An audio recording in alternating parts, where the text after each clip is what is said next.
Good morning, viewers. How is the Josh? How is the Josh? What about today? Today is Thursday. Sri Anantakoti Brahmana Nayaka Rajadi Raja Yogi Raja Prabrahma Sri Sachidananda Sadguru Sri Sainath Maharaj ki jai. ఆయన్ని దండం పెట్టుకొని ఈ రోజు డేని ప్రారంభించండి. అందరూ బాగుండాలి, అందులోనే ఉండాలని కాన్సెప్ట్తో మన శేషు ఛానల్ ట్రావెల్ అవుతుంది కాబట్టి మార్నింగ్ యోగాలు ఎక్సర్సైజ్ చేశారా? Very good. Competitive levels prepare అయ్యే వాళ్ళు they are preparing their exams. What about today's topic? Today's topic is your problem is not the problem, your problem is your reaction. అంటే ఏంటంటే నువ్వు చేస్తున్న ఆల్మోస్ట్ మనకు వచ్చినటువంటి ప్రాబ్లం అనేది మనకు కష్టమైంది కాదు, కానీ మనం దాన్ని ఆలోచిస్తాం. రియాక్ట్ అయ్యే విధానాన్ని బట్టి అది ప్రాబ్లమా లేకపోతే మామూలుగా సాల్వబుల్ అనేది తెలుస్తుంది. కాబట్టి మోస్ట్ ఆఫ్ ద కేసెస్ మనిషి భయపడుతూ ఉంటాడు. ప్రాబ్లం రాగానే తట్టుకునే స్వభావం ఉండదు. అరే నేనేంటి, నా పరిస్థితి ఏంటి, అన్ని కోణాల్లో నుంచి దాన్ని రిజల్ట్ కోసం, దాని సొల్యూషన్ కోసం ప్రయత్నం చేయాలి. చాలా మహానుభావులు చెప్పారు, every problem is a solution. ప్రతి ప్రాబ్లంకి సొల్యూషన్ ఉంటుంది. Without solution you can't make it, right?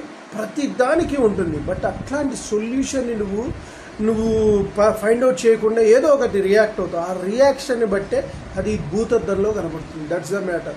అంతే. Person to person vary that problem taking. అంటే రియాక్ట్ అయ్యే విధానం ఒక పర్సన్కి ఇంకో పర్సన్కి మారుతూ ఉంటుంది. అంటే ఏంటంటే నువ్వు ఒక ప్రాబ్లం రాగానే నువ్వు కష్టం అని చెప్పేసి ఫీల్ అవుతూ ఉంటావు. అది మామూలు మ్యాథమెటిక్స్ సమ్స్లో లాగానే, సో ఫిజిక్స్లో సమ్స్ లాగానే. ఓ ప్రాబ్లం రాను ఒకటి టాపర్కి ఈజీగా ఉంటుంది, ఇంకోటేమో ఇంత కష్టం సార్ అని అనుకుంటాడు వాడు, ఇంకోటేమో అసలు నాకు అర్థం కావట్లేదు సార్ అంటాడు. అట్లనే ఇది కూడా పర్సన్ టు పర్సన్. మనం ఇంత చదువుకొని ఇన్ని లాజిక్లు ఉండి చదువు లేకపోయినా వేరే దాంట్లో అనుభవం ఉన్నా ఒక ప్రాబ్లం రాగానే దానికి రియాక్ట్ అయ్యే విధానాన్ని బట్టే మీ యొక్క కెపాసిటీ ఆధారపడి ఉంటుంది, మీ తెలివితేటలు ఆధారపడుతుంది. వెంటనే ప్రాబ్లం రాగానే ఎస్కేపింగ్ నేచర్ ఉంటుంది. మీరు ఇంటర్ 10th క్లాస్ వాళ్ళలాగానే ప్రవర్తిస్తున్నారు. There is no change. So అలా మీ మైండ్ సెట్ ఇంత గ్రోత్ అయినా, ఇంత ఏజ్ వచ్చినా కూడా మీరు ప్రాబ్లమ్కి సొల్యూషన్ ఫైండ్ అవుట్ ఇన్ని థియరీలు చదువుతూ ఏదో విధంగా మోటివేషనల్ స్పీక్స్ మాకు అందరికీ తెలియదా everything is possible. But everything తెలిసినా కూడా మీరు చేసే పనులు చేస్తూనే ఉన్నారు. TV9 TV5లలో వచ్చేస్తూనే ఉంది. The problem is created. రోజుకి చచ్చిపోతున్నారు వాళ్ళు. ఇదో suicides, these are all the problems are there.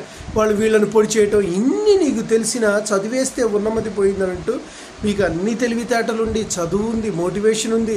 సరే ఈ అజ్ఞానమైనా కూడా వారికి కూడా ఏజ్ ఉంది కదా, ఏజ్ ద్వారా అనుభవం ఉంటుంది కదా. చదువు లేని వాడని మనం తక్కువ చూపు చూడాల్సిన అవసరం లేదు. బికాజ్ వాడికి కూడా ఎక్స్పీరియన్స్ వల్ల దే హ్యావ్ టు గ్రో కదా. అట్లాంటి పరిస్థితుల్లో ప్రాబ్లమ్ని నువ్వు సొల్యూషన్ ఫైండ్ అవుట్ చేయడానికి నువ్వు వేరియస్ యాంగిల్స్లో డుక్ చేయాలి. అందుకే if you have the problem you can go for motivational trainer and speaker and ఎన్నో హెల్త్ కోచెస్.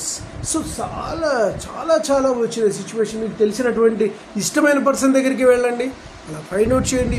అన్నిటికీ సొల్యూషన్ మీ చావే కాదు కదా. They are so many ways to rectify the problem, right?